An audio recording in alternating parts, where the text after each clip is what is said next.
Many of us think we have a book in us, but not everybody gets around to writing it. Adriaan hoog, a retired diplomat, is somebody who has done so. Adriaan was Canada's Consul General in Berlin from 1992 to 97 and had previous posting in Bonn, so he knows Germany pretty well. But instead of writing a book of memoirs, Adriaan, you've written an international thriller. Would you tell us about it?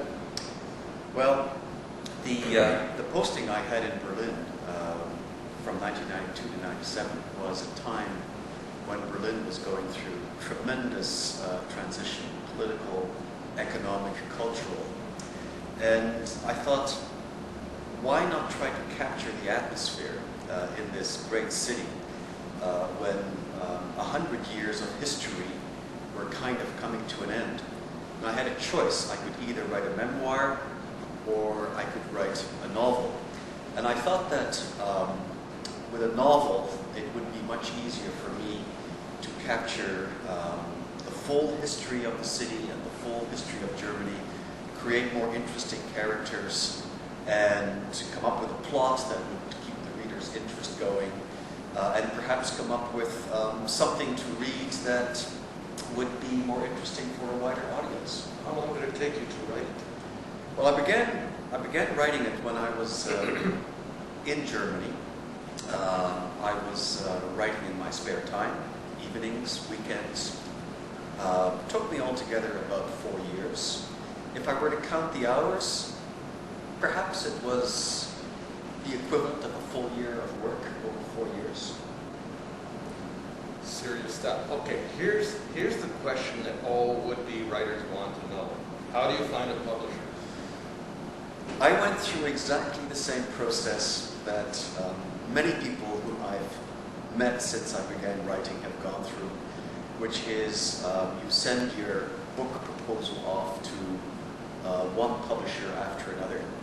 In my case, I think it must have gone to 12 or 15 different publishers, and they all politely wrote back within a few months saying that this book did not meet their current interests.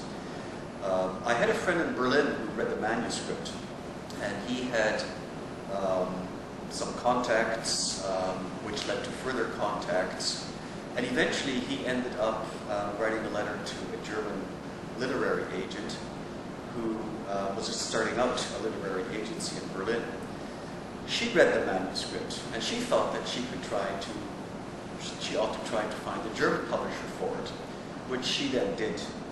And an interest was expressed, but the German publishers all said, well, we might be interested, but at first it needs to be published and edited in English. So she had to find an English publisher.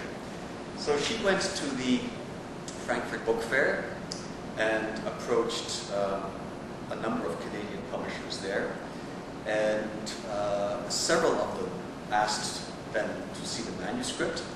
And a year later, at the next Frankfurt Book Fair, one of them said that he thought that this book had some potential and that I ought to contact him.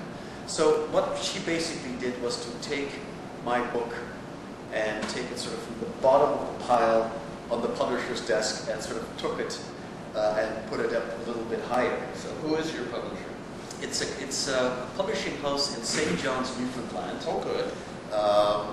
Called Breakwater Books, which mostly publishes stories and memoirs and poetry set in Newfoundland.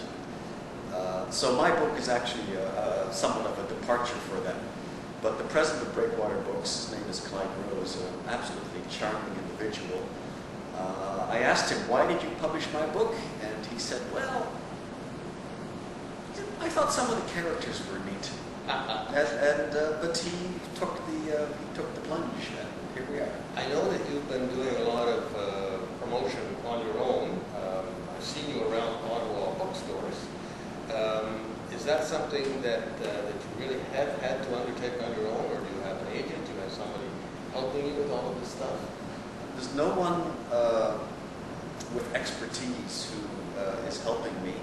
I have had discussions with other authors who live in Ottawa who have gone through this process of getting their novels published, and all of them pretty well are agreed that if you want your book to actually be read once it's been published, you have to go out and publicize it yourself, and there's a range of techniques for doing that.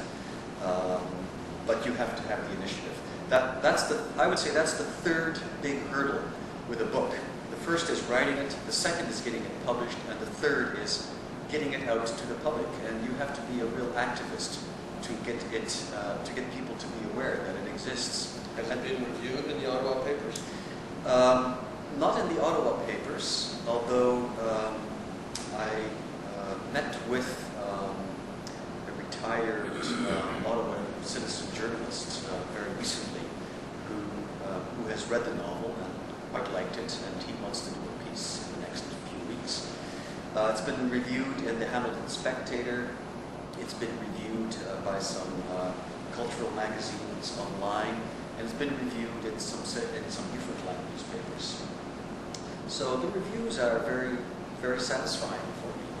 People seem to like it, so this is music to an author's ears. Wonderful. Here's the other question.